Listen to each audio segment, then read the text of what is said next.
Alhamdulillahi Rabbil Alamin. Assalatu wassalamu ala tammanil akmalanil adwamani ala Sayyidina Muhammad. As-sadiqil amin wa ala alihi wa sahbihi wa tabi'in. Subhanaka la ilma lana illa ma 'allamtana innaka antal alimul hakim. Subhanaka la fahma lana illa ma fahamtana innaka antal jawadul karim amma ba'da.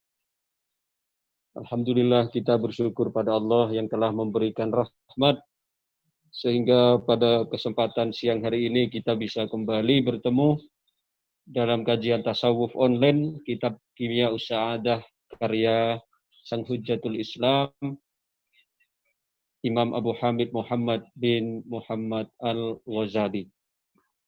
Sebelum kita memulai melanjutkan pembahasan dalam kitab Kimia Sa'adah ini, terlebih dahulu sebagai bentuk adab kita, mari kita hadiahkan suratul Fatihah. Yang pertama teruntuk Sayyiduna Rasulullah Sallallahu Alaihi Wasallam. Demikian juga untuk seluruh keluarga beliau, seluruh sahabat dan para aulia illahi sholihin, utamanya sahibul kitab Kimia Sa'adah Al-Imam Al-Ghazali radhiyallahu anhu ardah. Wa nafa'na bi'ulumihi wa bi'asrarihi fid dharaini amin. Ya Rabbal Alamin. Al-Fatihah. A'udzubillahi minasyaitonir rajim. Bismillahirrahmanirrahim. Alhamdulillahi rabbil alamin. Ar-Rahmanir Rahim. Maliki yaumiddin. Iyyaka na'budu wa iyyaka nasta'in. Ihdinas siratal mustaqim. Siratal ladzina an'amta 'alaihim ghairil maghdubi 'alaihim waladdallin. Amin. Rabbi firli wa liwalidayya wa lil mu'minina. Amin. Bismillahirrahmanirrahim. Qala al-mu'allifu rahimahullah wa nafa'na bihi wa bi'ulumihi wa bi asrarihi fid dharaini amin ya rabbal alamin. Bismillahirrahmanirrahim. Setelah kita pada pertemuan yang kelima pada hari Jumat yang lalu membahas tentang komponen kita sebagai manusia, yaitu di sana ada komponen apa yang kita sebut kemarin dengan hardware, ya. Kemudian yang kedua ada komponen yang kita sebut dengan software, di mana hardware kita adalah jasad ini. Ada mata, ada telinga, ya, ada tangan, ada kaki, dan semua anggota tubuh yang lain itu adalah hardware kita. Itu adalah perangkat keras kita yang bisa dilihat, yang bisa diraba, yang bisa didengar suaranya, bisa dirasa. Ini namanya hardware. Sedangkan unsur yang kedua seperti yang telah kita bahas, yaitu yang disebut dengan alladzi ta'rifuhu bi'ainil batin, yang hanya akan bisa kita lihat, hanya akan bisa kita saksikan dengan mata batin. Atau kalau pendekatan dunia IT itu yang disebut dengan apa kemarin software, perangkat halusnya, perangkat lunaknya. Seperti yang telah kita ketahui dan telah kita bahas bersama bahwa kalau software itu tentu tidak bisa dijamah. Dalam arti tidak bisa kita pegang, tidak bisa kita dengar, tidak bisa. Ya, seperti dalam komponen komputer. Sama juga demikian, manusia dalam komponen softwarenya itu juga tidak bisa diraba dengan tangan, tidak bisa didengar dengan telinga, tidak bisa dicium dengan hidung, tidak bisa dicap dengan lidah dan sebagainya. Yaitu apa yang menjadi software dari manusia? Kemarin telah kita bahas, yaitu nafsunya, ruhnya, hatinya. Nah, pertemuan lalu telah kita bahas kan, artinya pembahasan tentang apa perbedaan antara nafsu, qalb, hati dengan ruh. Jadi sekedar merefresh, saya ulang kembali. Itu antara ruh, antara nafsu, qalbu, dan ruh itu merupakan ungkapan terhadap satu hakikat software manusia, mengikut kepada marotib atau mengikut kepada tingkatan dari mujahadah atau perjuangan yang dilakukan oleh seorang hamba itu sendiri. Ketika software tersebut masih kotor, masih didominasi oleh oleh keinginan-keinginan kotor, maka disebut apa kemarin? Nafsu. Kemudian ketika mujahadah, ketika dilatih, maka dia mengalami peningkatan dari istilah nafsu meningkat kepada namanya kolbu. Ya, kolbu atau yang kita bahasakan itu hati. Kemudian terus dimujahadah dari nafsu ke kolbu naik lagi menjadi ruh. Seperti yang saya berikan pendekatan kemarin antara padi, gabah, padi, beras, apa terakhir? Nasi. Kan itu sebenarnya digunakan untuk mengungkapkan satu hakikat yang sama sebenarnya. Gabah ketika baru habis panen gabah. Kemudian ketika kering padi. Ya, kemudian nanti setelah digiling maka jadi apa namanya? Beras. Kemudian setelah digiling dimasak jadinya apa nanti? Bubur. Nah, nasi. Kalau kebanyakan airnya yang masak bubur namanya. Kan ada istilah itu apa? Nasi kadung jadi bubur itu. Artinya ya kalau yang masak itu kebanyakan memberi air itu namanya bubur.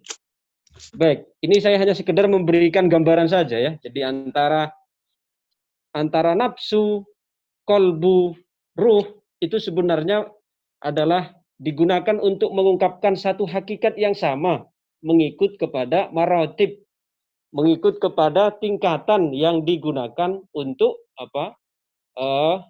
mengungkapkan atau menggambarkan kondisi dari jiwa seorang insan atau manusia itu sendiri. Ketika masih kotor, maka disebut apa tadi? Nafsu. Seperti tadi padi, ketika pertama ya disebut padi, itu ibarat nafsu. Kemudian nafsu dimujahadah, dilatih, dididik, maka istilahnya ruh kolbu. Ibarat tadi padi, terus ya digiling jadi apa? Jadi beras. Kemudian tadi nafsu dimujahadah berubah istilah jadi kolbu. Kolbu dimujahadah lagi jadi ruh istilahnya itu. Demikian juga padi beras diolah lagi, dimasak jadi nasi. Ya seperti itu ya, supaya ini hanya sekedar saya memberikan surah atau gambaran sekedar takribun lil akal untuk memberikan gambaran pemahaman supaya mudah untuk bisa dipahami. Nah, hakikat kita kata Imam Ghazali kemarin yang telah kita bahas, kita itu yang menjadi nukleus atau yang menjadi inti dari kita adalah ruh kita. Ya, yang menjadi inti yang paling diharapkan itu adalah ruh. Sama seperti kita, orang tujuannya nanam padi, kemudian dijemur, digiling. Apa yang menjadi intinya yang diharapkan itu? Nah, nasi, ya kan? Ketika menjadi bahan makan. Sama seperti itu. Manusia itu yang menjadi hakikat dia sebenarnya adalah ruhnya. Ya, oleh karena itu dalam sebuah syair sufi disebutkan wa anta birruhi la bil jasadi insanu. Engkau itu disebut manusia karena karena ruhmu, bukan karena fisikmu, bukan karena jasadmu, tapi karena ruhmu. Nah, maka karena ruh inilah bahkan hukum-hukum taklif dibebankan. Kemudian pahala dan dosa Allah letakkan. Bahkan kebahagiaan atau celaka juga Allah ikutkan. Kemana? Ya kepada ini, kepada ruh atau kepada qalb atau kepada ruh itu. Karena ruh tersebut adalah merupakan inti dari manusia. Baik, sekarang kita masuk kepada pembahasan baru. Faslun amma su'alu kama haqiqatul qalb. Sekarang kata Imam Ghazali, adapun pertanyaanmu amma su'aluka ma haqiqatul qalbi, tentang pertanyaanmu apa hakikat hati. Jadi hati yang ingin beliau ungkapkan di sini, yang ingin beliau terangkan sekali lagi bukan hati yang menjadi bahasan di dalam dunia medis ya, yang biasanya dioperasi, dibuka dan sebagainya. Karena itu juga dimiliki oleh binatang juga bisa katanya. Bahkan orang meninggal dunia pun memiliki itu. Kalau sekedar Yang dimaksud dengan hati itu adalah hati yang berarti apa? Yang berarti gambar apa? Yang berarti daging yang berada di dada sebelah kiri. Tapi yang Imam Ghazali ingin sampaikan di sini, hati adalah yang menjadi perangkat apa? Perangkat lunak atau software ya kalau dalam dunia IT itu adalah apa? Kita baca dulu ibarahnya. Amma su'alu kama haqiqatul qalbi. Adapun pertanyaanmu tentang apa itu hakikat hati. Falam yaji fi syari'ati aktsara min qaulillahi ta'ala wa yas'alunaka 'anir ruh. Qulir ruhu min amri rabbi di dalam surat Al-Isra ayat 85. Maka kata Imam Al-Ghazali, kalau kamu pertanyaannya tadi adalah tentang hakikat hati, maka tidak ada di sana di dalam syariat. Maksudnya kalau dikatakan dalam syariat, ya di dalam Al-Quran, ya di sana tidak kita temui yang menjelaskan lebih detail dari apa? Dari firman Allah Subhanahu wa taala yaitu wa yas'alunaka 'anir ruh. Ya, wa yas'alunaka 'anir ruh. Kata Allah, wa yas'alunaka, ini konteksnya adalah Allah menjelaskan kepada Kanjeng Nabi Muhammad. Karena waktu itu Rasulullah didatangi oleh sekelompok orang-orang Quraisy bertanya kepada beliau tentang ruh. Wa yas'alunaka 'anir ruh. Lalu turun ayat ini. Wa yas'alunaka 'anir ruh. Ya. Mereka bertanya, wahai Muhammad, tentang ruh. Lalu dijawab oleh Allah Subhanahu wa taala, kata Allah apa? Qulir ruhu min amri rabbi. Ini diberikan penegasan di sini oleh Allah. Qulir ruhu, katakan wahai Muhammad, ar-ruhu, ruh itu adalah min amri rabbi, dari urusan atau dari ya urusan Allah. Artinya manusia itu tidak akan bisa untuk menjelaskan ruhnya sendiri. Untuk apa namanya? Untuk mengenal sangat detail tentang ruhnya tidak akan bisa. Ya. Kenapa Allah mengatakan tadi kulir ruhu min amri rabbi? Sungguhnya ruh itu adalah merupakan urusan Allah. Ini dijelaskan lanjutannya kata Imam Ghazali. Di anna ruha juz'un min jumlatil kudratil ilahiyah. Karena ruh itu adalah merupakan bagian dari kudrah. Ya, merupakan bagian dari kuasa Allah Subhanahu wa taala. Begini, saya kasih gambaran yang apa? Yang keterangan yang lebih jelas. Manusia itu ketika ingin mengenal Allah, ya kan? Dalam arti ingin mengenal Allah dari segi zat, itu adalah suatu yang mustahil. Ya, oleh karena itu ketika Nabi Musa meminta kepada Allah yang diabadikan dalam surat apa itu? Surat Al-A'raf, okay? Dalam surat Al-A'raf ketika Nabi Musa meminta kepada Allah, qala rabbi arini anzur ilaik.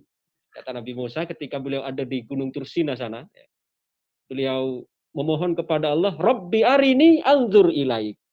Ya Allah, tolong berikan diriku untuk dapat memandangmu. Jadi Nabi Musa di sini meminta kepada Allah, mohon kepada Allah untuk bisa melihat zat Allah. Lalu dijawab oleh Allah apa lanjutannya ayat. Qala lan tarani walakin inzur ilal jabali fa in istaqarra makanahu fa kaifa tarani. Lalu ditegaskan oleh Allah, kata Allah, qala anzur ilal jabal. Wahai Musa, coba engkau lihat itu gunung. Beliau disuruh melihat ke satu gunung di Tursina itu.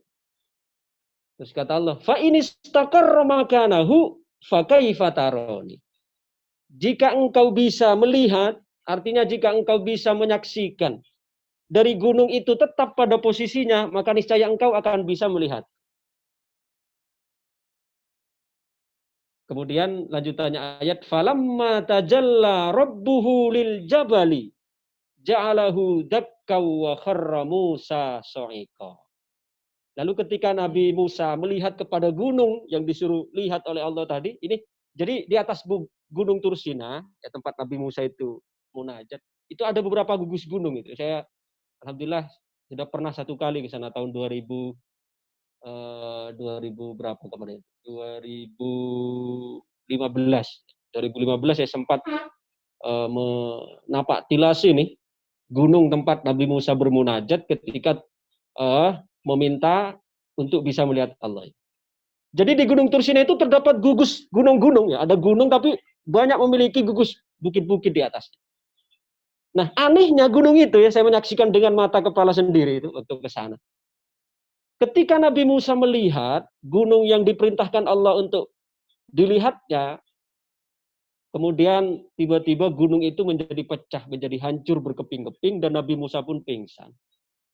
Nah, bahkan kondisi gunung itu sekarang tidak seperti gugusan gunung-gunung yang lain. Jadi yang lain itu berwarna kecoklat-coklatan gitu ya, kuning kecoklat-coklatan. Tapi gunung itu yang bekas dari ya terbelah atau hancur itu berwarna hitam sendiri.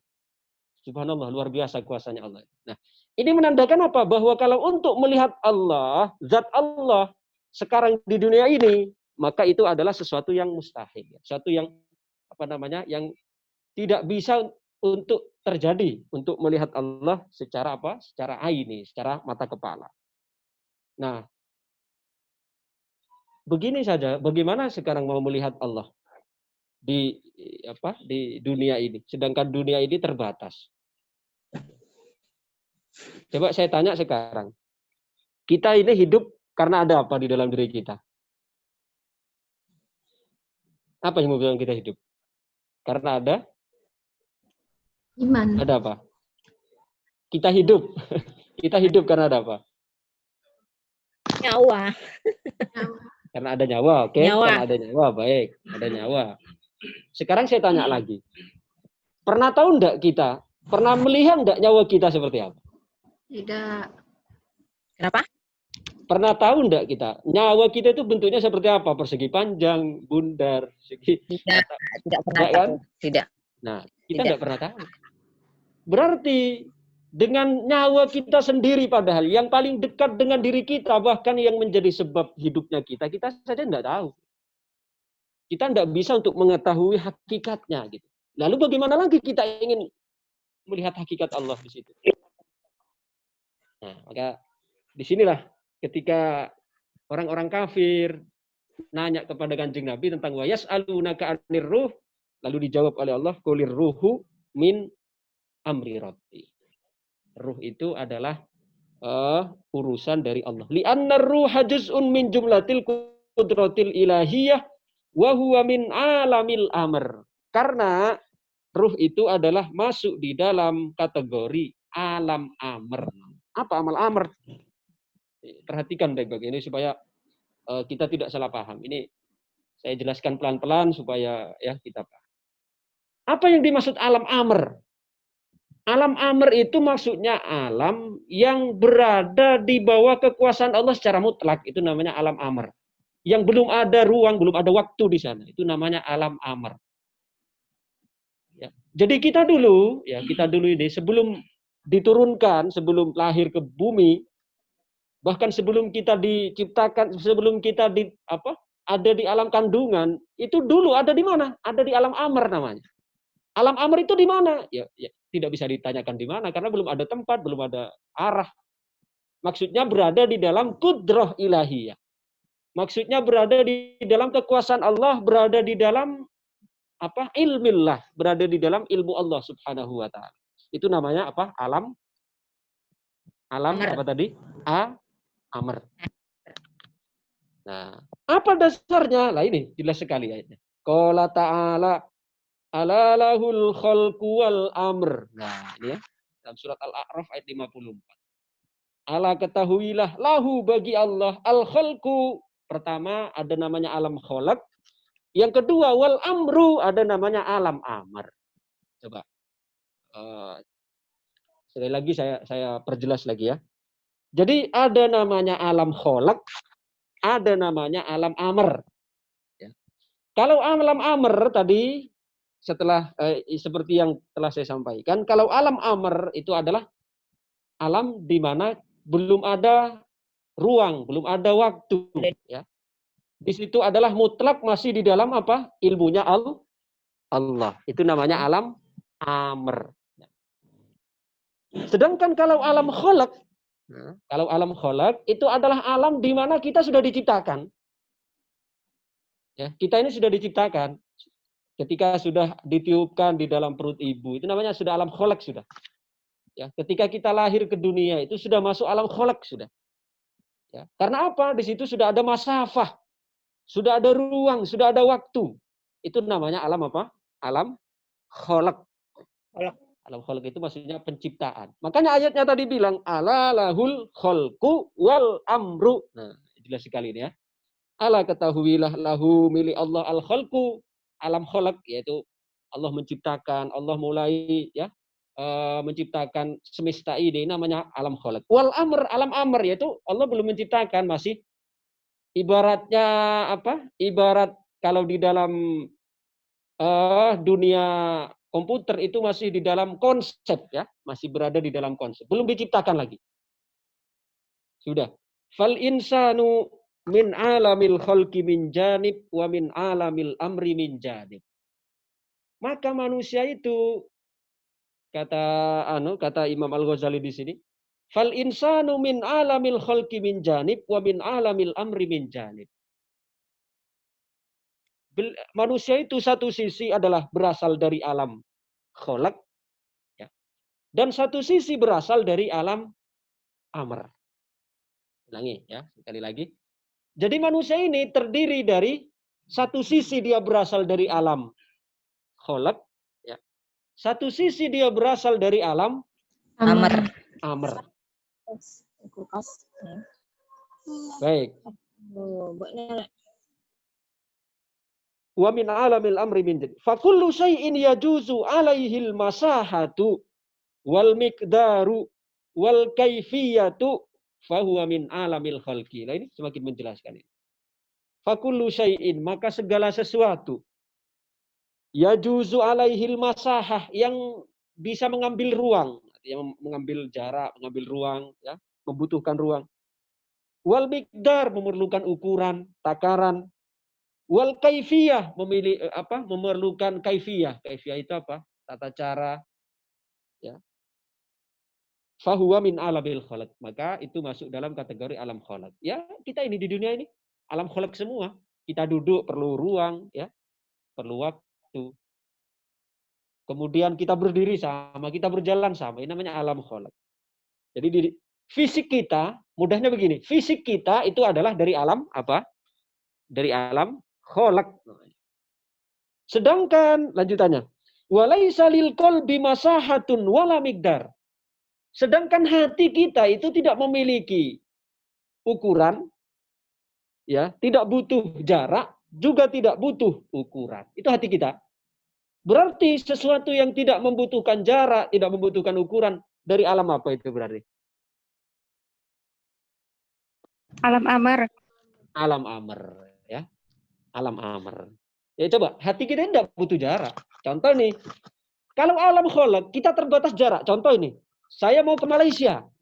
Saya mau ke Malaysia, butuh waktu. Ya kan? Saya harus dari sini, dari Bawean harus ke Gresik, membutuhkan waktu setidaknya kalau naik pesawat 45 menit. Itu butuh waktu.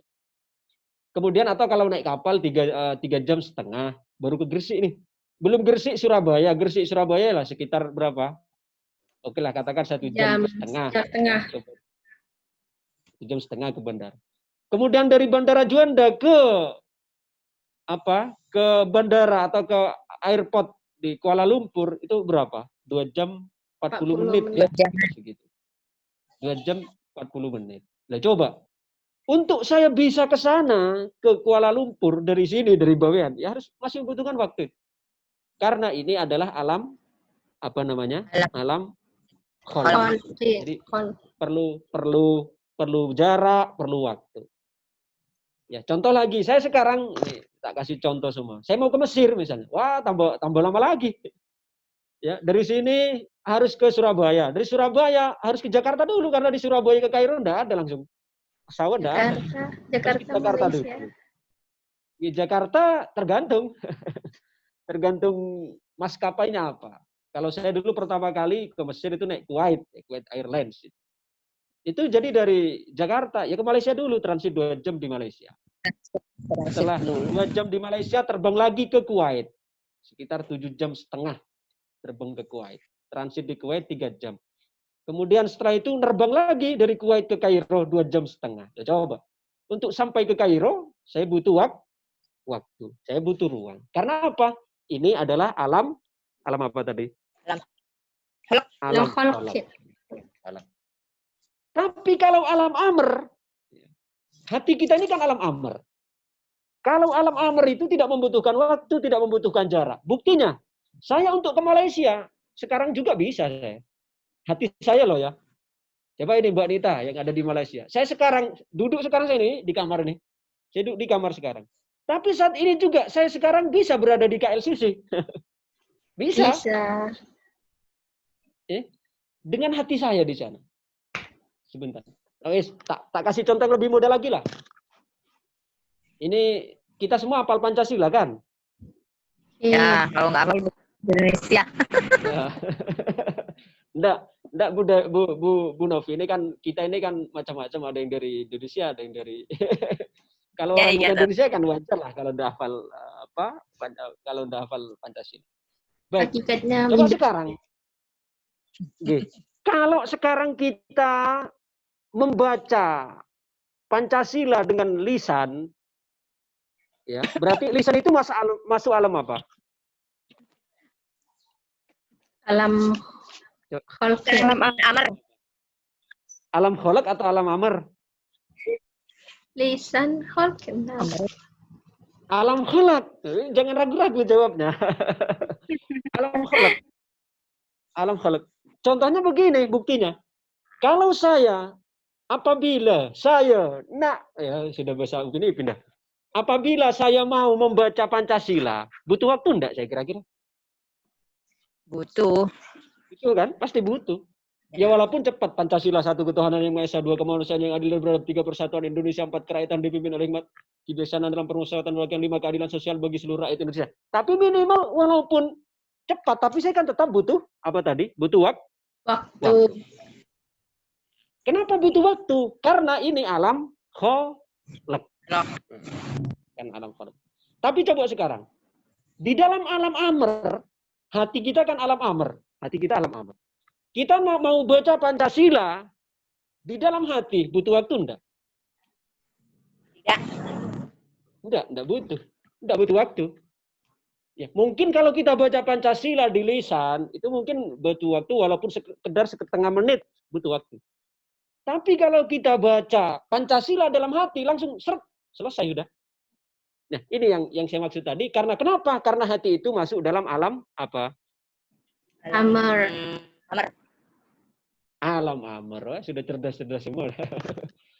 Sudah. Contoh lagi ya, biar tambah jelas ini ya. Saya tidak baca banyak-banyak ini tidak apa-apa, asalkan penjelasannya ini bisa dipahami.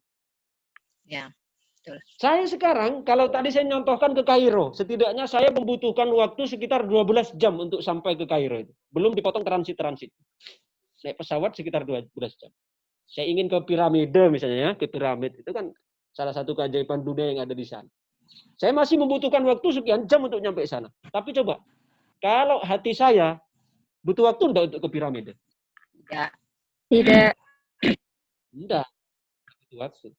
Makanya biasanya sering ini diungkapkan oleh ya muda-mudi ketika sedang kasmaran. Ya, mengatakan apa? Biarpun aku jauh denganmu dipisahkan oleh jarak, akan tetapi hati kita tetap bersatu katanya. Ya. Gombal. Ini sebenarnya Gombal. artinya yang tertawa ini pasti paham ini ya. Pengalaman berarti.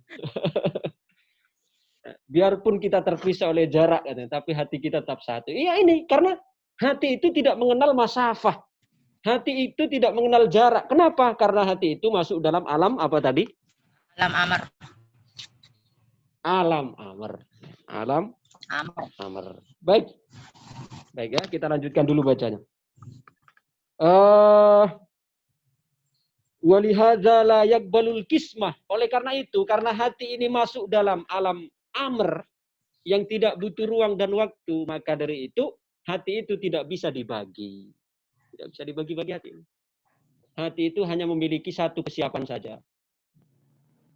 Hati itu hanya memiliki satu kesiapan saja. Contoh nih, tak kasih contoh yang mudah. Seperti halnya wajah kita. Ketika kita menghadap ke satu arah, maka pasti ada arah yang dibuntuti, ada arah yang dibelakangi.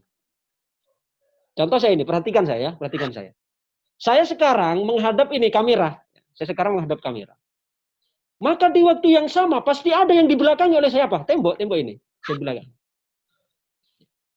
Artinya apa? Bahwa dalam fisik kita ini, wajah kita saja itu hanya memiliki satu kesiapan. Hati juga demikian. Hati itu hanya memiliki satu kesiapan, tidak bisa dibagi dia. Oleh karena itu di dalam apa? Di dalam Al-Qur'an kan disebutkan apa? Ma ja'alallahu lirajulin min qalbayni fi jawfi. Allah tidak menjadikan dua hati di dalam jiwa seseorang. Coba hati seseorang itu kalau hatinya terisi oleh dunia, awas ini jangan salah paham ya, ini dengarkan baik-baik. Nanti kalau salah paham, ini yang bahaya. Jadi kalau dimaksud tidak cinta dunia dalam perspektif sufi itu bukan berarti kita kok tidak boleh kaya, bukan ini maksudnya. Ya, tetapi maksudnya kalau dikatakan cinta dunia itu adalah hati ini loh, digantungkan pada dunia. Ada orang miskin tapi cinta dunia, ada. Ya, tapi juga ada orang kaya tapi dia tidak cinta dunia. Jadi jangan dilihat pada oh dia itu kaya berarti cinta dunia, enggak juga. Ya. Ada juga terkadang orang itu kaya tapi kekayaannya itu sama sekali tidak melalaikan kepada Allah. Berarti walaupun dia kaya tidak cinta dunia. Tapi sebaliknya ada orang yang miskin, kin melarat, guys. Ya. Tetapi dia cinta dunia. Ada juga seperti itu. Nah, jadi sekali lagi kalau dikatakan cinta dunia di dalam sufi, di dalam tasawuf itu bukan berarti kok tidak boleh kaya, bukan ya. Tapi maksudnya itu jadikan dunia itu hanya sekedar di tangan, tapi jangan masuk ke dalam hati. Nah, contoh begini. Kalau hati kita ini sudah diisi oleh cinta dunia, maka mustahil akan ada cinta Allah. Karena hati itu tidak bisa dibagi dua. Hati itu tidak bisa dibagi dua. Kalau dalam hati kita ada cinta dunia, maka di dalamnya tidak akan ada cinta Allah. Tapi sebaliknya, ketika di dalam hati ada cinta Allah, maka akan cinta dunia itu akan pergi. Tak kasih contoh ini. Coba air Pak Rasi. Pak Rasi. Oh, udah terlalu besar. Tak kasih contoh nih. Ya, tak kasih contoh nih. Wadah nih. Ini ada toples ya. Ada toples. Ya, yang mau ke sini ya. Tak kasih contoh toples ini. Toples ini atau bejana ya, bejana. Kalau di dalamnya terisi oleh air, maka udara itu tidak akan masuk. Kalau sudah diisi oleh air. Yes. Tapi kalau ya bejana ini kosong, maka dia akan terisi oleh udara. Bisa dipahami ya? Contoh ini sebelum saya jelaskan lebih lanjut. Sama seperti itu juga sebenarnya. Ketika di dalam hati ini ada cinta dunia, maka cinta Allah hilang. Cinta Allah pergi. Sedangkan kalau di dalamnya ada cinta kepada Allah, maka cinta dunia yang pergi. Gitu loh. Sama seperti tadi nih. Bejana ini kalau terisi oleh udara, kalau kosong, tidak diisi oleh air, maka dia akan terisi udara. Sama seperti halnya tadi, bejana hati kalau tidak diisi oleh cinta Allah, maka dia akan terisi oleh cinta dunia. Kenapa bisa demikian? Karena hati itu hanya memiliki satu kesiapan. Hanya memiliki satu kesiapan. Jadi kalau orang cinta Allah, pasti dia tidak cinta dunia. Tapi kalau dia cinta dunia, pasti dia tidak ada cinta Allah. Ini satu yang kontradiktif, yang bertolak belakang. Wa kana min janibil jahli jahilan wa min janibil ilmi aliman. Lanjutannya. Maka hati itu karena tadi tidak bisa dibagi, dia hanya memiliki satu qobiliyah. Karena dia hanya memiliki satu kesiapan, maka hati itu min janibil jahli jahilan. Ketika hati tidak diisi oleh ilmu pengetahuan, maka dikatakan bodoh. Wa min janibil ilmi aliman. Sedangkan ketika diisi oleh ilmu pengetahuan, maka dia alim namanya. Artinya antara bodoh dengan alim, itu tidak akan pernah berkumpul. Ya karena hati itu hanya memiliki satu kesiapan itu tadi. Kalau dia alim, berarti tidak bodoh. Kalau dia bodoh, berarti tidak alim. Tidak mungkin bercampur dalam hati antara sifat alim dengan sifat bodoh. Bodoh. Wa kullu syai'in yakunu fihi ilmun wa jahlun fahuwa muhal. Nah, ini. Karena segala sesuatu jika berkumpul, artinya antara bodoh dengan alim berkumpul dalam satu hati, itu adalah sesuatu yang mustahil, kata beliau. Yakunu muhalun. Wa fi ma'nan akhar huwa min alamil amri. Dengan kata lain, ringkasnya semua itu tadi bahwa hati itu yang tidak membutuhkan ruang, dia yang hanya menerima satu saja qobiliyah. Itu karena hati adalah termasuk dari alam apa tadi? Alam amr, ya, termasuk dari alam amr. Lianna alamal amri ibaratun. Kenapa disebut dari alam amr? Karena kata beliau lianna alamal amri ibaratun an syai'in minal asya la yakunu lil masahati wat taqdiri tariqun ilai. Karena alam amr itu adalah sebuah yang diungkapkan terhadap sesuatu yang tidak membutuhkan jarak waktu untuk mengetahui. Jadi tidak terikat dengan ruang, tidak terikat dengan waktu. Itu namanya alam amr. Ya. Wa qad dhanna ba'dhum. Sebagian orang mengira annar ruha qadimun faghalatu. Ada sebagian orang mengatakan ruh itu adalah, kan kita bicara ruh di sini kan, bicara ruh, bicara qalb tadi kan bicara. Sebagian orang ada yang mengatakan, kata beliau, bahwasanya beranggapan, berasumsi annar ruha qadim faghalatu. Ada orang mengatakan ruh itu sifatnya qadim. Qadim itu maknanya tidak ada permulaannya. Ya. Itu juga keliru. Karena yang qadim itu hanya siapa? Hanya Allah. Hanya Allah yang qadim. Maka di antara sifat wajib Allah dalam sifat 20 apa? Wujud. Yang kedua apa? Qidam. Hayat sama. Kasar kalam qadiran muridan aliman ayyan samian basiran mutaqiran. Ini yang harus kita pahami, yang harus kita hafal, yang harus kita paham. Karena yang memiliki sifat qidam atau yang memiliki sifat qadim, sama ya, qidam dengan qadim, itu hanya Allah. Maka berarti orang yang menganggap bahwa ruh itu adalah sifatnya qadim itu keliru. Kenapa? Karena yang memiliki sifat qadim itu hanya Allah. Ini kata beliau, wa qad dhanna ba'dhum anna ar-ruha qadim faghalatu. La yakul wa qala qaumun, ada lagi mengatakan innahu aradun faghalatu. Ada lagi yang mengatakan ruh itu adalah arad. Arad itu maknanya dia memiliki lebar, panjang dan sebagainya. Itu arad namanya. Itu juga keliru. Kenapa? Li'annal arad la yakumu binafsi. Karena yang namanya arad, sesuatu yang ada lebar, ada tinggi, itu tidak bisa berdiri sendiri. Maknanya begini.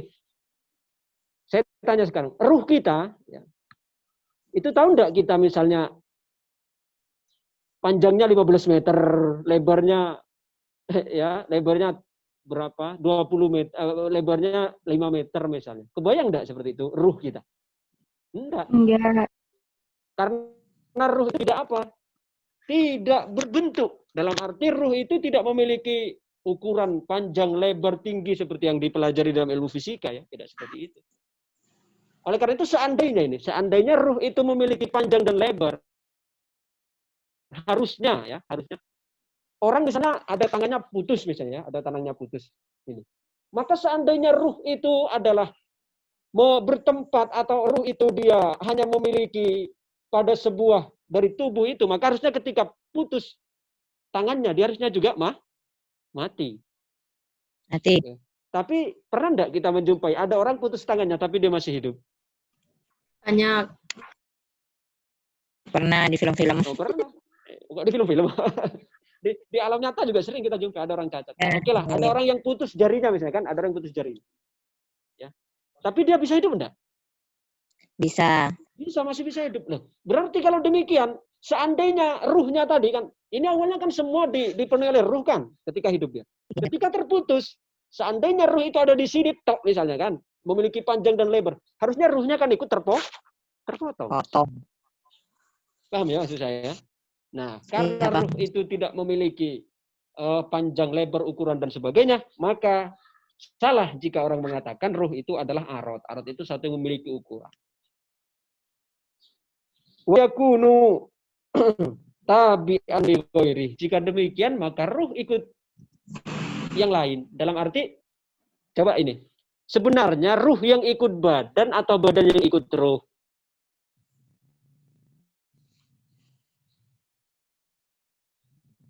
Mikir pasti. Badannya ikut ruh. Karena buktinya ketika ruh keluar dari badan, maka badan tidak bisa apa-apa. Mata yang awalnya bisa melihat, tapi ketika ruh tidak ada, maka dia tidak berfungsi mata. Lisan yang awalnya bisa makan, bisa bicara, tapi ketika ruh tidak ada, masih bisa makan? Tidak. Oh, Tidak. kalau bisa makan mengerikan ini. Ya, ada orang sudah tidak ada ruhnya tapi masih bisa makan ya. Takut orang mau mandikan nanti. Ya, ini. Jadi berarti jika demikian sebenarnya jasad yang ikut ruh bukan ruh yang ikut Jasad. jasad. Ini maksudnya. Wa yakunu tabi'an li ghairi. Farruhu huwa aslu ibnu Adam. Karena ruh itu adalah merupakan asal dari manusia. Nah, itu tadi yang saya sampaikan, kutipan dari sebuah makalah yang disampaikan oleh orang sufi, wa anta birruhi la bil jasadi insan. Jadi kalian itu disebut manusia karena ruhmu bukan karena jasad. Ya. Wa qalibul insan. Nah ini ada ini yang pegang kitabnya perhatikan ya, itu redaksi katanya, redaksi kalimatnya. Ya, wa qalibul insan atau wa qalibu ibnu adama nab'un lahu. Qalib di sini. Jadi kalau hati tadi bahasa Arabnya apa? Yang pegang kitab. Qalbun. Qalbun ya. Tapi di sini kita sekarang wa qalib. Qalib. Ya, itu bukan salah cetak, Oh, itu iya. memang. Coba saya nak tanya dulu nih, apa beza antara qalb dengan qalib? Ayo. Kalau qalib Pak isim fa'ilnya deh. Enggak. Wah, ini yang jawab nampaknya yang ahli nahwu ini. Kalau qalbun masdarnya, kalau qalib fa'ilnya. Insyaallah. Oh, insya Allah. Wah, ini yang jawab mesti ahli nahwu ini. Mondok di mana nih dulu? Hah? Di mana dulu mondoknya? Ya, pasti ahli nahwu ini ya. Di Gontor. Oh, Gontor. Tidak salah. Jadi kalau yang disoroti itu dari segi apa? Dari segi lughah, dari segi etimologi, maka itu tadi. Tapi yang ingin saya soroti sekarang dari segi terminologi tasawufnya. Apa bedanya antara qalb dengan qalib? Dalam praktik nyatanya gitu maksud saya. Apa bedanya? Nah ini karena begini, ilmu tasawuf itu penuh dengan rumus-rumus ya, sama dalam dunia kimia, fisika, biologi. Sehingga orang itu bisa memecahkan rumus, bisa memecahkan permasalahan hanya jika dia paham rumus. Coba kita misalnya disuruh mengurai tentang bab kalor ya, di dalam ilmu fisika. Bisa enggak kita untuk mengurai begini, sedangkan kita enggak punya rumusnya, enggak hafal, enggak menguasai rumus. Bisa enggak memecahkan? Tentu tidak bisa kan? Tentu tidak bisa. Nah, sama juga demikian sebenarnya. Di dalam ilmu tasawuf juga demikian, memiliki mustalahat ya, memiliki istilah-istilah yang kita harus paham dulu istilah-istilah rumus-rumus tersebut. Beberapa sekitar sebulan yang lalu ada salah seorang yang nanya juga kepada saya, menemukan istilah di dalam kitabnya Ibnu Arabi ya, tentang ini, tentang kolbun dengan kolib. Beliau nanyakan apa bedanya, apa makna dari kolbun dan kolibun dalam tasawuf. Ini kita ketemu di sini sekarang. Wa qalibu ibnu Adam nab'un lahu. Qalib. Ya, jadi perhatikan. Kalau qalb itu hati. Ya. Kalau qalbun itu hati. Sedangkan kalau qalibun ada alifnya itu, qalibun itu adalah jasad, fisik.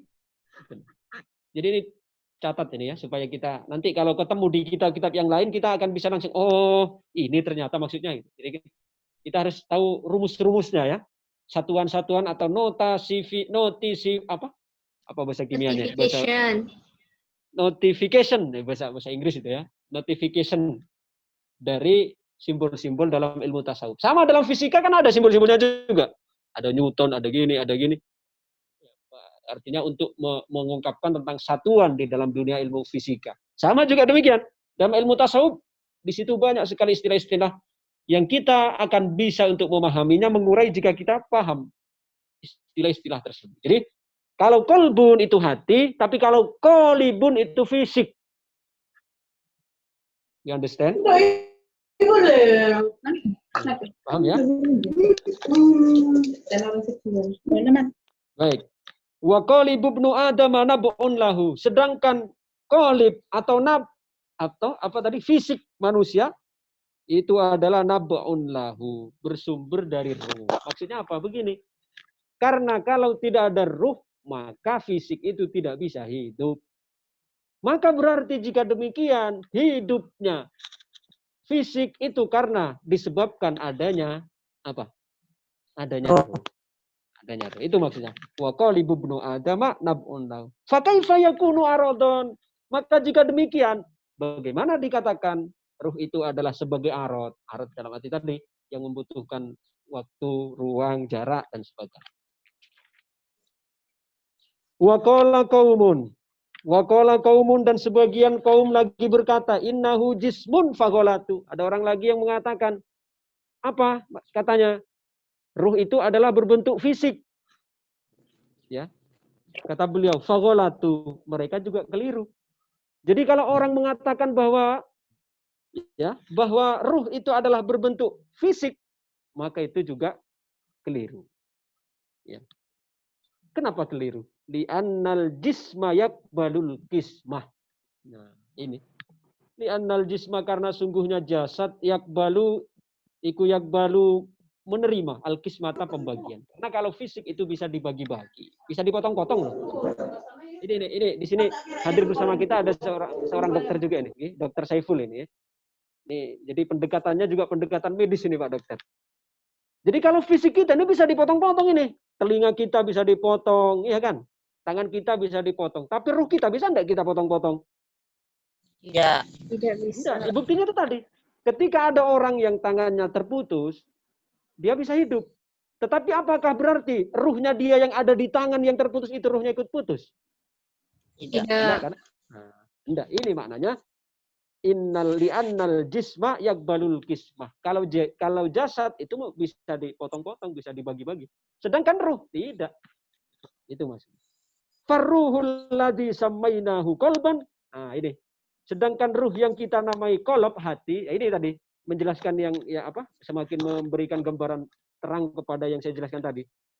Ruh yang kita namai qalb, yang kita namai hati, karena tadi mulai dari ketika masih kotor disebut nafsu, ya. Ketika sudah dimujahadah namanya kolbu atau hati. Ketika terus jahadah namanya apa? Ruh. Seperti tadi. Ketika masih ada kulitnya namanya apa? Padi. Ketika digiling namanya beras. Ketika dimasak namanya nasi. Ketika kebanyakan airnya masak sehingga hancur namanya bubur. Sama seperti itu juga. Bubur. Itu juga. Wa huwa mahallu ma'rifatillahi ta'ala. Sedangkan hati yang kita bahas itu tadi, kata Imam Ghazali, yang disebut ruh, atau yang terkadang disebut qalb, disebut hati, itu adalah sebagai tempat untuk mengenal Allah. Jadi kita nih, kalau kita nak kenal Allah, itu di mana? Perangkat itu ada. Adanya adalah ruh kita. Ada di hati kita. Ya, karena itu, seperti yang kita bahas kemarin, karena ruh itu adalah software-nya. Ya, software-nya. Jadi, kita bisa menjalankan program di dalam komputer, bisa ngetik dan sebagainya. Karena ada apa? Karena ada software, program software di situ. Nah, sama juga demikian. Orang bisa mengenal Allah, bisa ma'rifat kepada Allah, itu harus ada software-nya di situ. Sedangkan apa software yang bisa mengenal Allah? Yaitu dengan ruhnya, yaitu dengan hatinya. Jelas ya? Penjelasan saya ini bisa dipahami ya? Bisa. Baik. Wa huwa mahallu ma'rifatillahi ta'ala laisa bijismin wala bi'arad. Sekali lagi itu bukan jasad. Jadi ini Pak Dr. Saiful nggih. Jadi yang dimaksud hati dalam pembahasan tasawuf itu bukan hati yang dibahas dalam dunia kedokteran. Jadi bukan hati yang yang dibahas di dalam ilmu apa Pak Dokter? Itu kalau di dalam kedokteran itu yang membahas tentang anggota tubuh itu apa namanya? Anatomi nggih. Silakan Pak Dokter. Ilmu anatomi nggih. Yang membahas tentang khusus tentang organ-organ tubuh, itu ilmu anatomi kalau tidak salah ya. Kalau dalam bahasa Arabnya ilmu tasyrih, bahasa Arab. Ilmu anatomi. Jadi bukan kok hati yang dibahas dalam tasawuf itu adalah hati itu, bukan. Tapi hati yang dimaksud adalah hati dari segi apa tadi software. Contohnya gini, ketika kita sakit hati, ya ada orang mengejek kita, aduh sakit hatiku. Apa berarti hati yang itu yang sakit? Tidak. Hatiku seperti ketika dihianati oleh pacarnya misalnya, hatiku seperti ditusuk paku. Umpama yang mengungkapkan seperti itu. Apa berarti hatinya itu yang ditusuk, ada tusukan kemudian kalau dibedah lantas ada bekas tusukan patah begitu? Enggak kan? Bukan. Jadi bukan hati kok yang daging itu sebenarnya jika dibahas di dalam bahasan tasawuf. Baik. Bal huwa min jinsil malaikah. Karena hati itu adalah masuk di dalam jenis malaikat. Jadi softwarenya hati itu software malaikat. Oleh karena itu malaikat, coba malaikat butuh ruang, butuh waktu enggak malaikat? Enggak. Malaikat itu enggak butuh ruang, enggak butuh waktu. Hati sama karena hati itu berasal dari komponennya dengan komponen malaikat itu sama gitu. Yaitu masuk software. Malaikat itu enggak ada hardware-nya. Malaikat itu tidak ada hardware-nya dalam arti malaikat itu tidak bisa dilihat dengan mata, tidak bisa diraba dengan tangan. Kalau wujud aslinya loh ya. Sedangkan seperti yang disebutkan dalam hadis, ketika Kanjeng Nabi menerima wahyu dengan datang seorang laki-laki menyerupai, itu karena malaikat yatasakkal namanya. Yatasakkal itu apa? Menjelma menjadi seorang laki-laki, menjelma menjadi seorang sahabat dan sebagainya. Itu yatajassad namanya. Tapi bukan itu bentuk aslinya. Karena bentuk aslinya malaikat itu apa? Tidak bisa dilihat, tidak bisa diraba. Ya seperti hati kita. Ya. Hati kita coba bisa enggak diraba? Bisa enggak dilihat? Tidak bisa. Sedangkan yang bisa dilihat, yang bisa diraba, yang bisa dioperasi, itu adalah hati yang dibahas dalam dunia kedokteran atau hati fisik ini. Sedangkan yang dimaksud dalam dunia tasawuf, yang dimaksud hati itu adalah hati yang sebagai apa? Software. Sedikit lagi ya. Wa ma'rifatur ruhi su'batun jiddan. Jadi ini masih ada 2 perenggan ini ya. Apa 2 paragraf. Ini kita lanjutkan nanti pada bulan depan untuk 2 paragraf ini. Sekarang kita persilahkan dulu yang barangkali ada yang mau bertanya disilahkan. Oh iya, ini kemarin ada yang nanya saya di ini melalui WA ya. Tapi juga kajian kita anggota kajian kita juga di sini di mana? Di Zoom ini. Tapi beliau kemarin karena jaringannya terkendala sehingga keluar dulu. Beliau menyampaikan pertanyaannya melalui WA ini. Beliau dari Taiwan ya, Bu Suci. Kata beliau, Assalamualaikum warahmatullahi wabarakatuh. Bagaimana cara menjaga kolbu kita agar tetap terjaga bersih? Terima kasih atas jawabannya. Nah, ini pertanyaan beliau ya. Bagaimana cara kita untuk menjaga kolbu, untuk menjaga hati kita supaya tetap bersih? Begini, menjaga hati itu sama seperti menjaga kaca. Ya, artinya membutuhkan kesabaran, membutuhkan waktu yang lama untuk merawat, dan harus hati-hati memang. Karena apa? Ketika hati ini dia terkotori, maka dia semakin dibiarkan, maka akan semakin sulit untuk dibersihkan. Sama seperti ini Bu Novi. Nah, sampean ini kan ahli masak memasak loh, saya perhatikan ini. Bahkan tadi kalau tidak salah beliau buat makanan ini tadi. Seandainya diantarkan ke sini, tidak menolak ya anggota ini ya, dikirim sama Bu Novi. Aduh, iya, Coba Bu Novi, saya berikan gambaran ini contohnya. Kalau sampean masak di dapur, pakai apa? Pakai gas. ya. Pakai gas nggih, pakai gas. Iya. Biasanya ketika gas itu kita sering pakai, itu kan apa namanya?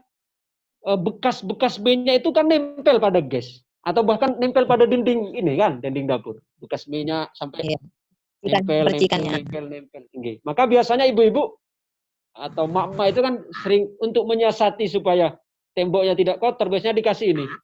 Apalagi dikasih pelapis kan dengan semacam apa itu kertas khusus supaya tidak minyaknya itu tidak nempel ke dinding. Itu biasanya. Nah, kalau tidak diberi pelapis itu maka akan nempel di dinding ini dan juga nempel di gasnya. Nggih Bu Novi, benar Bu Novi nggih? Nah, begini. Ketika kotoran yang nempel di dinding atau yang nempel di gas itu kita biarkan saja.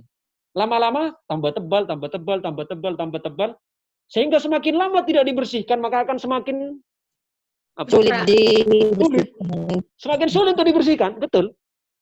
Tapi ketika kotor langsung dibersihkan, kotor habis masak langsung dibersihkan, habis masak dibersihkan. Dia apa? Mudah untuk membersihkannya.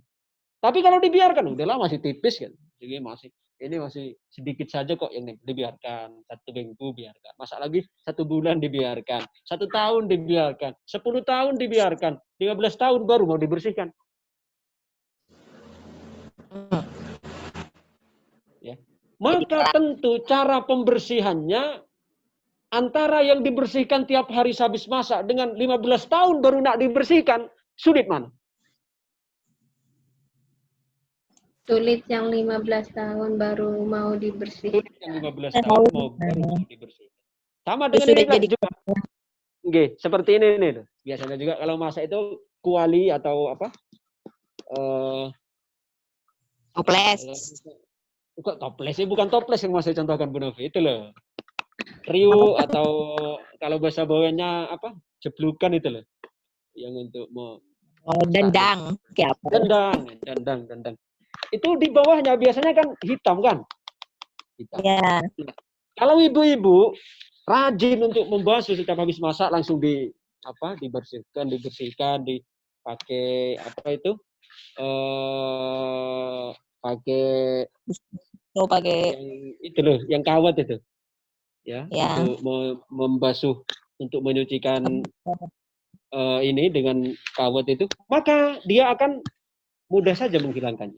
Kalau habis masak dibersihkan, habis masak dibersihkan. Tapi kok sekarang dibiarkan, habis masak lama, apalagi masak opor misalnya Bu Novi, atau masak lopes atau masak lontong dan sebagainya. Masak lontong kan lumayan lama itu merebusnya. Padahal yang merebus itu dipakai tiap hari, tapi tidak pernah dibersihkan, maka nanti keraknya ini akan menempel. Ketika dibiarkan, maka tentu semakin lama dibiarkan akan semakin susah untuk membersihkan. Hati juga sama demikian. Hati kita ketika kotor, maka hendaknya segera dibersihkan. Supaya apa? Supaya mudah untuk membersihkannya ini, supaya mudah. Seperti tadi kerak yang nempel pada dinding atau nempel pada dandang, ya, atau yang nempel pada pada gas. Itu mudah ketika segera dibersihkan. Sama, hati juga demikian. Ketika hati kita berkarat atau hati kita itu ada kotoran, maka segera dibersihkan. Jangan dibiarkan lama-lama. Dibiarkan lama-lama nanti nempel-nempel, susah sekali untuk membersihkannya, butuh waktu. Demikian juga ya. Ketika hati kita ini kotor, hati kita ada tertempel kotoran, maka segera dibersihkan. Dengan apa membersihkannya? Kan ini pertanyaan Bu Suci ya, dari Taiwan yang lewat Japri. Membersihkannya apa hati itu? Hati itu bersihkannya pertama dengan zikir. Banyak ingat Allah Subhanahu wa taala. Karena di anna dzikrallahi taala tiryakul, ya. Tiryakun li adwa lidail qulub. Karena ingat kepada Allah, zikir kepada Allah itu adalah merupakan tiryak. Tiryak itu apa? Penawar ya. Penawar dari penyakit-penyakitnya hati. Karena itu di dalam Al-Qur'an kan jelas. Apa kata Allah? Alladzina amanu wa tatma'innu qulubuhum bi dzikrillah. Ala bi dzikrillah tatma'innul qulub. Alladzina amanu, orang-orang yang beriman, wa tatma'innu, dan hatinya menjadi tenang. Ya. Saya sekarang tanya, kalau hati tenang itu hati yang sakit atau hati yang sehat? Sehat. Hati yang sehat. Karena kalau hati yang sakit, apa bisa tenang? Tidak. Enggak, dia akan selalu gundah, selalu ya, dan sebagainya. Alladzina amanu, yaitu orang-orang yang beriman, wa tatma'innu qulubuhum, dan hatinya tenang. Tenangnya dengan apa? Wa tatma'innu qulubuhum bi dzikrillah, yaitu mereka tenang hatinya, maknanya sehat hatinya dengan zikir kepada Allah. Zikir kepada Allah, ingat kepada Allah, selalu tersambung dengan Allah. Itu obatnya itu ya, Bu Suci. Jadi dengan selalu ingat kepada Allah. Nah, ingat kepada Allah itu banyak sekali. Jadi ada yang ingat dengan lisan. Bagaimana ingat dengan lisan? Ingat dengan lisan ya kita memperbanyak zikir kalimat thayyibah ya, tasbih, tahmid, tahlil, istighfar, hamdalah, hauqalah dan sebagainya. Itu ingat dengan lisan. Tapi ada juga ingat zikir kepada Allah dalam bentuk kesadaran. Nah, ini yang tak kalah pentingnya ini. Terkadang ada orang sering datang gini ke saya. Pak Ustadz, saya ini padahal sudah banyak zikir. Gitu. Saya padahal sudah zikir sudah ribu-ribu.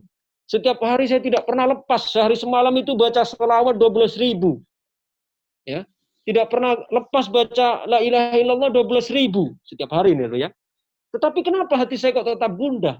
Padahal katanya zikir itu adalah jadi obat, ya kan? Obat. Jadi ketenangan. Tapi saya kok tak pernah tenang pun. Tak pernah tenang pun. Malah saya sudah banyak zikir, sudah banyak sholawat, sudah banyak istighfar, sudah banyak bertahlil. Tapi kenapa tak tenang-tenang pula? Bahasa upin-upinnya lah ini. Akhirnya saya jawab, karena zikirnya itu hanya sebatas pada zikir lisan, gitu. Zikirnya itu hanya baru terbatas pada zikir lisan, belum dilanjutkan kepada zikir namanya zikir kesadaran. Dan ini penting, ini kuncinya di sini. Jadi kalau kita zikir kepada Allah, jangan hanya sekedar zikir bilisan. Oke lah, sebagai permulaan kita perbanyak yang bagus itu. Perbanyak baca sholawat, perbanyak baca istighfar, perbanyak baca tahlil. Ya, itu bagus. Tapi kalau kita misalnya hanya kandas di situ saja, tidak dilanjutkan, dalam arti tidak dimasukkan ke dalam wilayah kesadaran kita, ke alam bawah sadar kita, ya tetap saja. Ya, ketika misalnya dicaci oleh teman misalnya. Padahal ahli zikir kita, udah banyak baca salawat 10.000 sehari. Tapi ketika teman menggunjing kita, menggibah kita, lantas kita marah.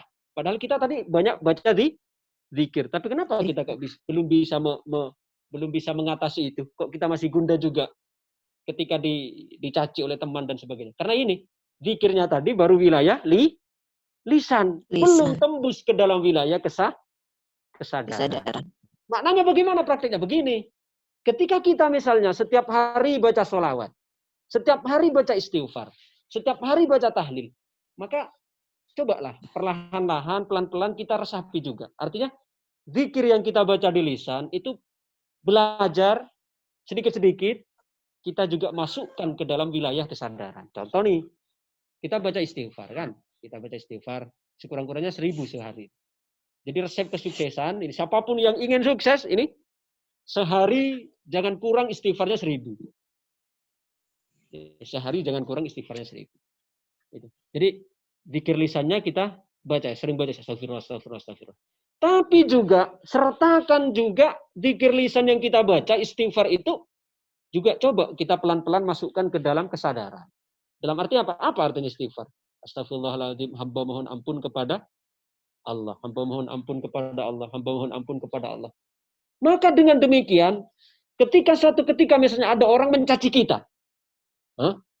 Sedangkan zikir istighfar yang kita baca itu sudah kita mulai masukkan ke dalam kesadaran, maka di situ akan memancarkan sinar kembali keluar. Ketika orang mencaci kita, maka istighfar yang kita baca tadi, yang dimasukkan ke dalam kesadaran, akan memberikan kesadaran kepada kita, memberikan pemahaman kepada kita, kamu itu loh, ketika, tadi kan kamu minta ampun, istighfar itu kan minta ampun kan, artinya kepada Allah. Sedangkan ketika Allah akan mengampunimu, itu caranya banyak. Di antaranya apa? Dengan cara Allah menghantarkan orang kepadamu untuk mencacimu. Maknanya ketika orang mencacimu, dosa-dosamu itu loh oleh Allah dilimpahkan kepada orang yang mencaci kita kalau kita sabar. Dan kalau tidak balas. Kalau balas ya sama saja. Ya, 50-50 berarti, ya. Bukan 0-0, 50-50. Nah, jika dengan demikian, maka kita sudah mulai masuk ke dalam alam bawah sadar, istighfar kita efektif untuk menjadikan hati ini menjadi tenang. Ya. Bisa dipahami loh ya. Ini maksud saya. Jadi cara yang efektif untuk mengobati hati yang sakit itu dengan banyak zikir, banyak ingat kepada Allah. Baik ingat dalam wilayah lisan maupun menjadikan zikir dalam wilayah kesadaran. Dengan demikian maka hati kita menjadi tentram, hati kita menjadi tenang karena selalu tersambung kepada Allah. Nah, orang yang meninggalkan zikir maka ibarat ikan yang meninggalkan air. Saya ulangi lagi. Orang yang meninggalkan zikir itu seperti ikan yang meninggalkan air. Saya tanya sekarang, kalau ada ikan meninggalkan air, kira-kira bisa hidup? Ya, mati. Mati dia tidak bisa bertahan hidup. Sama juga demikian. Apabila kita meninggalkan zikir, maka ruhani kita juga akan menjadi mati. Hati kita akan menjadi keras. Ya, hati kita akan menjadi mati. Sama seperti tadi ikan yang meninggalkan air. Gitu. Ya. Karena kalau ikan meninggalkan air, dia masih mati. Kita kalau meninggalkan zikir, rohani kita yang akan mati. Fisik mungkin hidup, tapi rohaninya mati. Kalau rohani mati, maka hati menjadi keras, selalu berkeluh kesah. Karena efek dari hatinya yang mati. Mudah-mudahan kita oleh Allah semua diberikan hati yang hidup, ya, yang selalu tersirami dengan air-air zikir, yang selalu menyuburkan, yang selalu menghidupkan sehingga kita menjadi orang-orang yang selalu hidup di jalan Allah. Sehingga ketika kita selalu hidup di jalan Allah, nanti juga menjadi orang-orang yang mati di jalan Allah Subhanahu wa taala. Saya kira demikian untuk pertanyaan dari Bu Suci. Kemudian mungkin ada pertanyaan yang lain sebelum ditutup.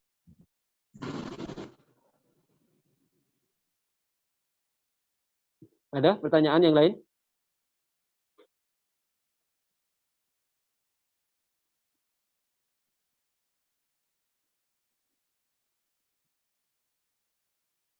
Enam menit lagi. Ya. Waktu tinggal 6 menit. Ayo yang mau bertanya, silahkan ditunggu. Baik dengan suara atau dengan tulisan, monggo dipersilahkan. Bertanya gratis, tidak dipungut biaya.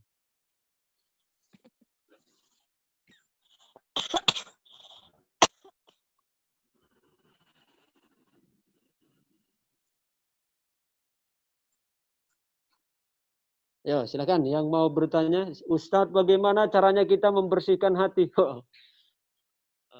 Ini mirip tadi ya pertanyaannya, tapi saya perlebar lagi berarti. Cara membersihkan hati gimana? Begini. Hati kita terkadang sulit untuk dibersihkan karena masih tertutup oleh kerak itu tadi. Ya, tertutup oleh kerak. Kerak, apa yang menjadi kerak hati itu sehingga sulit untuk dibersihkan? Dosa sebenarnya. Dosa itulah yang menjadikan hati kita selalu tertutup untuk bisa memancarkan sinar keimanan, memancarkan sinar cahaya keyakinan dan sebagainya. Nah, maka untuk membuka itu, kita harus untuk membersihkan hati itu kita perlu perantara. Caranya bagaimana? 4. Ya, tak kasih langsung ya. Bagaimana 4 itu? 1. Ini resep Imam Ghazali juga yang disebutkan dalam Ihya-nya. 1, cara yang pertama untuk membersihkan hati itu kata Imam Ghazali, ayyajlisa baina yadayis syaikhil basir. Ini yang pertama. Ya, jadi yang pertama untuk bisa kita mengobati penyakit hati itu adalah hendaknya kita duduk berada di hadapan seorang guru yang mengetahui tentang penyakit-penyakitnya hati. Ini yang pertama. Ya.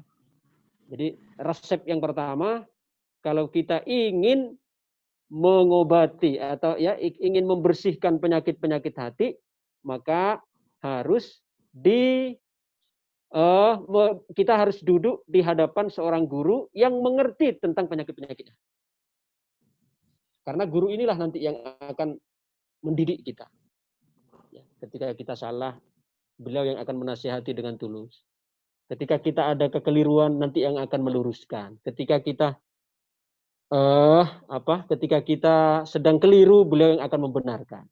Guru yang betul-betul tulus. Dan kita akan belajar dari beliau bukan hanya saja dengan ucapannya, tapi juga dari sikapnya.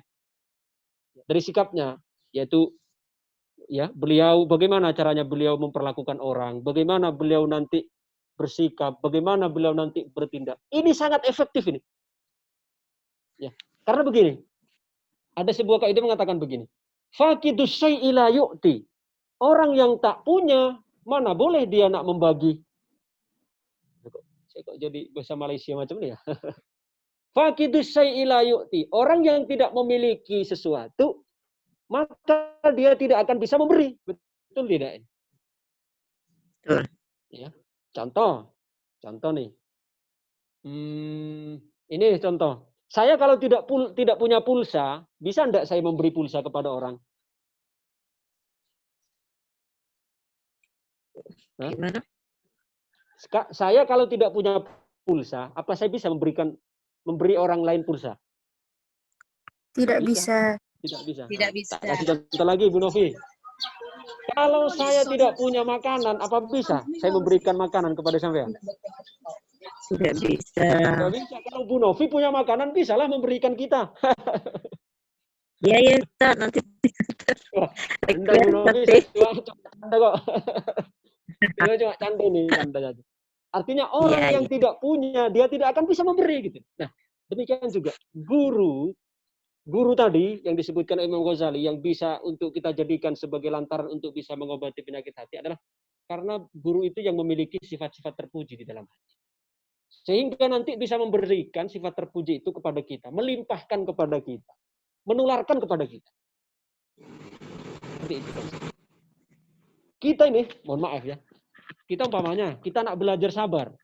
Kita nak belajar sabar nih, baca kitab 1000 kitab tentang sabar. Belum tentu pun nak jadi orang sabar betulan. Saya misalnya baca bab sabar, faslun fis sabri, bab tentang sabar, baca sampai 1000 kitab saya baca. Belum tentu bisa menjadi orang sabar. Terkadang tak sabar pula, dia nak segera hatam pun. Ayo. Tak sabar-sabar. Ya, tak sabar-sabar maknanya. Nah, tetapi dengan kita berteman atau dengan kita bersama dengan orang yang punya sabar, maka kesabaran itu akan pindah kepada kita. Ya, pindah kepada kita, pindah. Nah, terkadang ada guru pun atau orang tua pun terkadang bilang sama anaknya ketika anaknya merengek atau muridnya merengek, anaknya merengek, "Mak, saya nak makan, Mak." Maknya tidak sabarnya mengatakan, "Apa saja kamu diam. Kamu coba sabar." Loh, ibunya pun tak sabar, macam mana dia anaknya diajar sabar? Ya. Dia kata dengan bilang seperti itu, "Sabar kamu." Itu dikatakan apakah nanti anak bisa sabar? Ibunya sendiri tidak sabar. Nah, maka guru nanti yang akan memberikan itu. Tentu guru yang ada mengetahui tentang penyakit-penyakitnya. Itu cara yang pertama. Yang kedua sekarang. Yang kedua, ayyaj'ala sodikon sodukon. Cara yang kedua, kita berteman dengan mencari seorang teman, tapi yang betul-betul jujur.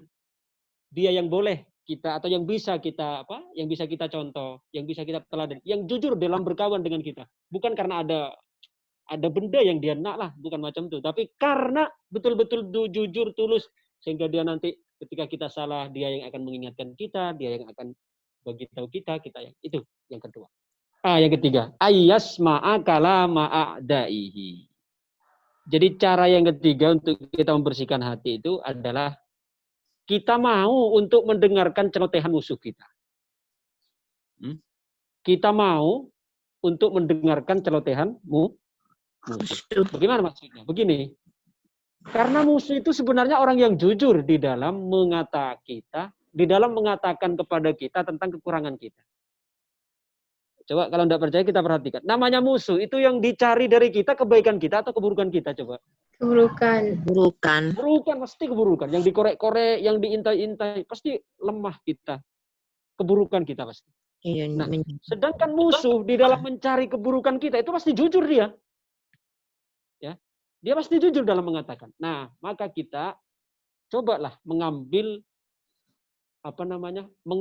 apa yang dikatakan musuh itu tentang keburukan kita. Tapi ini sulit memang. Ya, kita untuk bisa mengambil ucapan musuh itu sebagai nasihat itu sulit sekali ya, sulit sekali. Karena kita biasanya kalau ada orang memusuhi kan inginnya gitu ya. Gregetan ingin meremas saja kalau bisa gitu ya, ingin menjotos saja ya. Tapi sebenarnya ini bisa menjadi satu lantaran kalau kita ingin mengobati hati.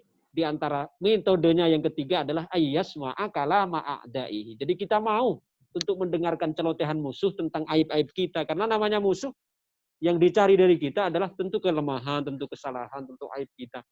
Dan kita mau mendengarkan itu. Oh iya ini ya, tentu aib saya ini ternyata. Lalu dia berbenah, belajar dari kesalahan-kesalahan yang diungkapkan oleh musuh. Terakhir sekarang yang keempat. Yang keempat, cara untuk membersihkan hati itu dengan cara ayyakhtalitu ma'an nasi amatan wa ya'tabiru bima fa'alahum. Jadi yang keempat, cara untuk membersihkan hati itu kita tetap bergaul dengan orang ramai. Kita tetap bergaul dengan masyarakat pada umumnya. Namanya orang banyak, masyarakat itu kan perilakunya macam-macam. Ada yang baik, ada yang buruk, ada yang soleh, ada yang toleh. Ya, ada yang macam-macam lah, segala bentuk kelakuan ada semua namanya masyarakat majmuk yang bermacam-macam. Kita tetap bergaul dengan mereka, tetapi dengan kita mengambil pelajaran. Contoh nih, ada orang di masyarakat dia sifatnya Masya Allah luar biasa, sifatnya seperti minasyaitonir rajim. Ya, rusak lah pokoknya. Dia berbuat kerusakan, menganiaya dan sebagainya. Kita bisa mengambil pelajaran dari mereka. Oh iya ya, orang ini berbuat begini, zalim dan sebagainya. Saya sebenarnya ada juga dalam hati sifat itu. Gitu loh. Sehingga apa? Sehingga dia berupaya membersihkan dan tidak meniru seperti mereka gitu loh.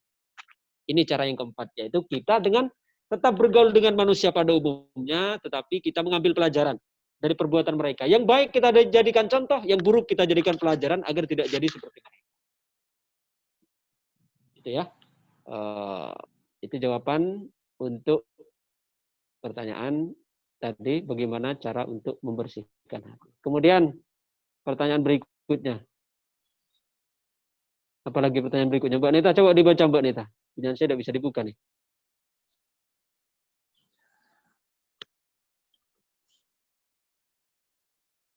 Bentar. Ustadz, kalau Isra Mi'raj Nabi itu gimana Ustadz? Dengan kecepatan segitu, dalam satu malam, sebuah materi akan hancur.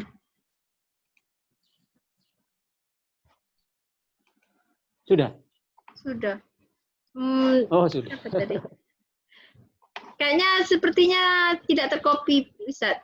Kurang. Ini Pak dari Pak Saiful gitu. Tambak kalau nggak salah. Oh, dari Pak Dokter. Pak Dokter. Begini Pak Dokter. Isra Mi'raj itu kan di dalam pandangan ulama Ahlus Sunnah wal Jamaah, Kanjeng Nabi itu di Isra dan di Mi'rajkan dengan fisik sekaligus dengan ruhnya. Ya, dengan ruh maupun dengan fisiknya. Gitu. Memang di sana ada dari kalangan lain ya, yang mengatakan bahwa Kanjeng Nabi itu diisrakan hanya ruhnya saja, bukan fisiknya. Yes. Ya. Tapi mayoritas Ahlus Sunnah wal Jamaah mengatakan bahwa Kanjeng Nabi itu diisrakan ya fisiknya, ya ruhnya, dua-duanya. Nah, sekarang pertanyaan Pak Dokter ini bagaimana? Kanjeng Nabi itu satu dari segi dimensi ruang dan waktu kan.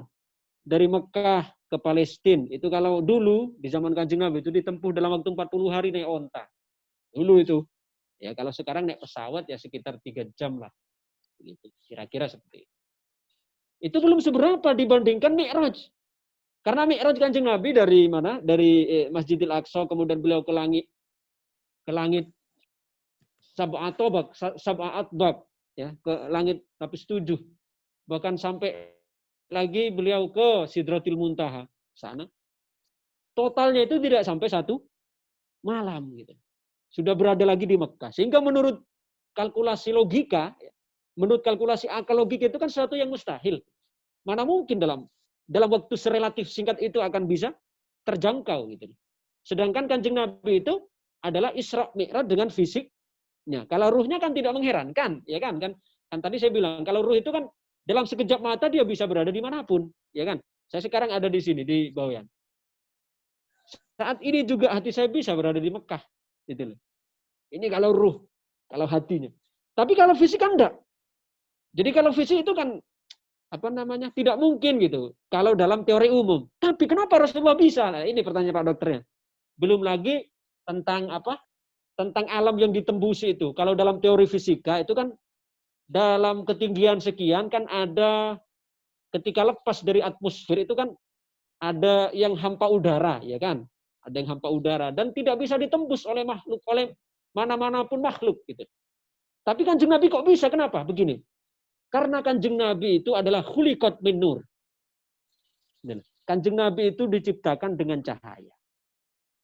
Kanjeng Nabi itu kan diciptakan dengan cahaya. Artinya asal dari Rasulullah itu dari nur. Makanya ketika sahabat Jabir bertanya kepada Kanjeng Nabi, apa yang pertama diciptakan dari alam semesta ini, wahai Rasulullah?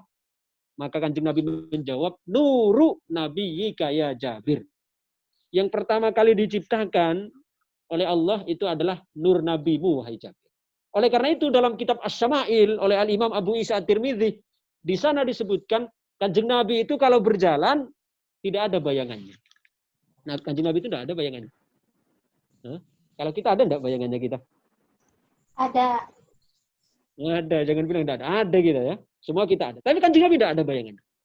Walaupun beliau berjalan di tengah matahari, tidak ada bayangannya. Belas sama sekali tidak ada bayangan. Kenapa kok bisa? Karena Kanjeng Nabi itu cahaya yang terang gitu loh.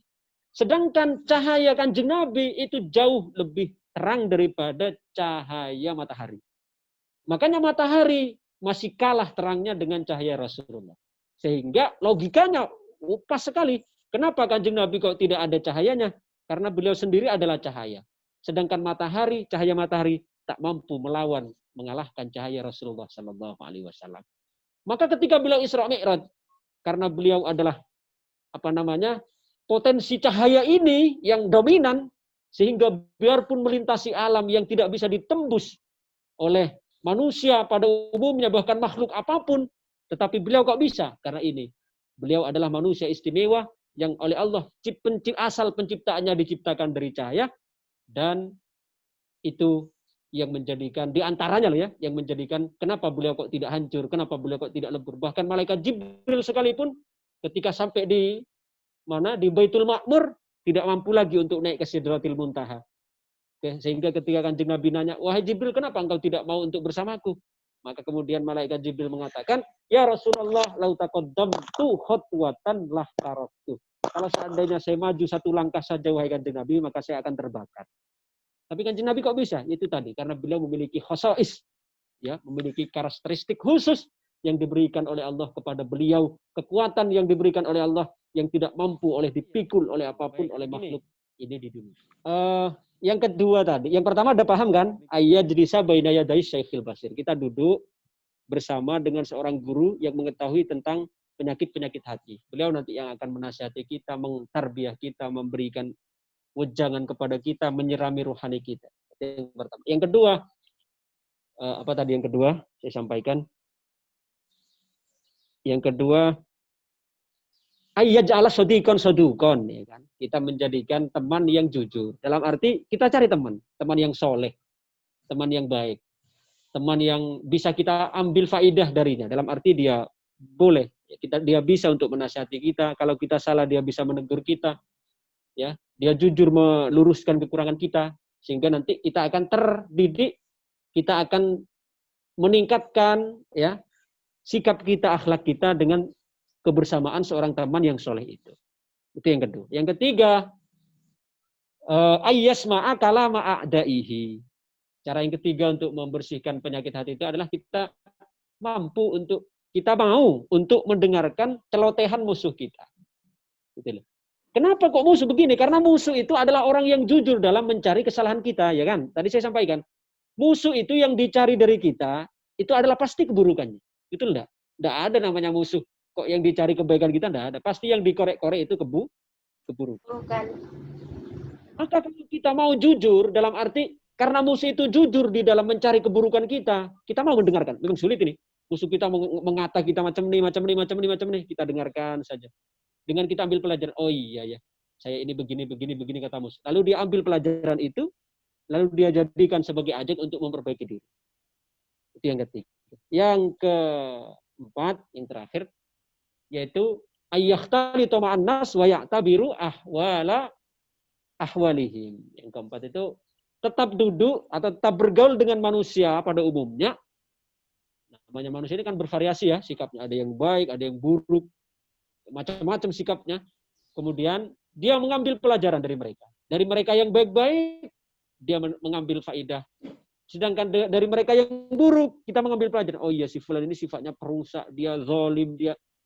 Lalu kita mengambil pelajaran itu supaya bisa mengantisipasi tidak terjadi hal itu pada diri kita. Ini 4 cara dari cara tadi untuk membersihkan adwa atau daul qulub atau penyakit hati. Saya kira demikian. Sudah.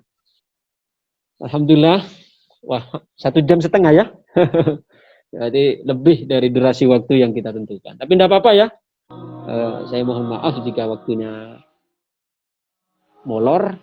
Artinya waktunya itu melebihi dari limit atau durasi yang ditentukan. Mudah-mudahan apa yang kita pelajari ini menjadi ilmu yang manfaat, jadi ilmu yang barokah di dini wa dunya wal akhirah. Amin amin ya rabbal alamin. Ala hadhihi niyyah bi sirri asrari al-Fatihah. Alhamdulillah rabbil alamin arrahmanir rahim. Shiratal ladzina an'amta 'alaihim.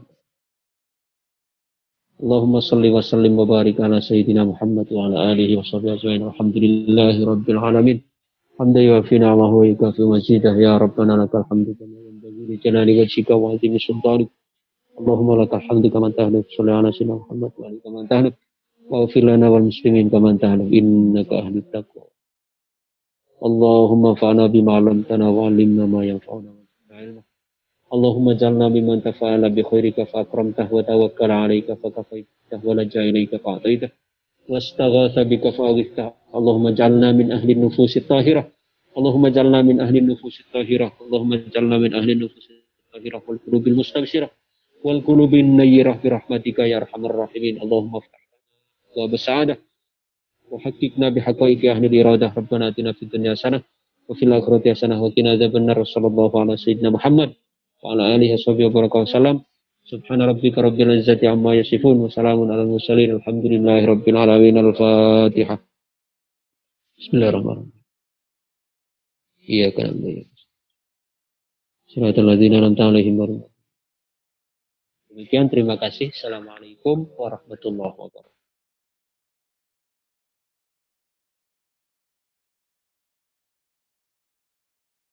Allah